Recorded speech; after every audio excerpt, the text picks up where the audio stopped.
Amis, vous voulez des mises à jour sur la défense et les missiles? Alors abonnez-vous à la chaîne. Le AC-58 LRAC, lance-roquette anti-char léger de 58 mm, représente l'un des jalons essentiels de l'histoire de l'armement français.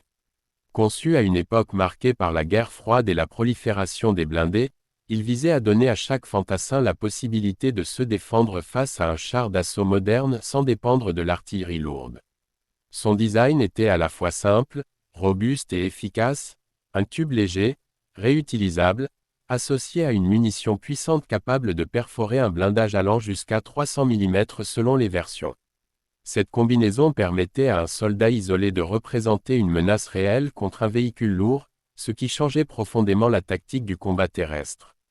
Pesant environ 8 kg et doté d'une portée pratique de 200 à 300 mètres, le AC-58 offrait une mobilité exceptionnelle. Les soldats pouvaient le transporter facilement, se déployer rapidement et engager des cibles dans des environnements variés, qu'il s'agisse de terrains urbains, de forêts ou de champs ouverts. Sa simplicité d'utilisation constituait un autre atout majeur, quelques heures d'entraînement suffisaient pour former un fantassin apte à l'utiliser efficacement.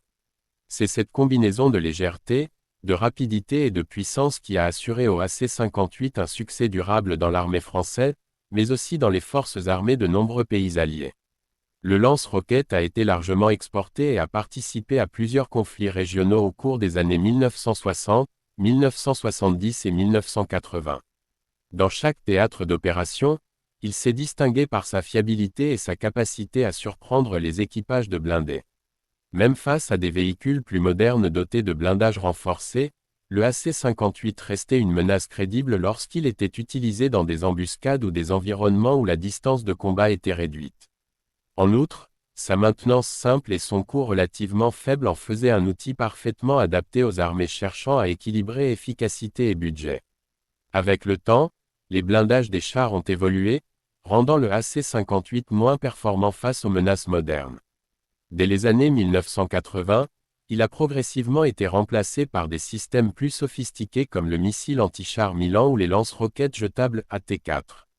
Cependant, il n'a jamais été oublié, il est étudié dans les académies militaires comme un exemple de réussite technologique, un compromis idéal entre puissance de feu et portabilité. En 2026, le AC-58 est considéré comme un héritage historique et un symbole de l'ingénierie française. Les collectionneurs, les musées et les passionnés d'histoire militaire continuent de le valoriser comme une pièce représentative de la doctrine militaire de son époque. Son influence reste visible dans les conceptions modernes de lance-roquettes, où la recherche d'un équilibre entre légèreté, maniabilité et efficacité reste une priorité. Les experts militaires affirment qu'il a ouvert la voie à toute une génération d'armes anti-chars modernes, et qu'il constitue un jalon fondamental de la défense terrestre française. Aujourd'hui, même s'il ne fait plus partie des arsenaux actifs, le AC-58 demeure dans les mémoires comme l'arme qui a donné confiance aux fantassins face à la puissance écrasante des blindés. Il symbolise la volonté de la France de fournir à ses soldats des outils efficaces, adaptés aux réalités du terrain et capables de changer l'équilibre des forces lors d'un affrontement.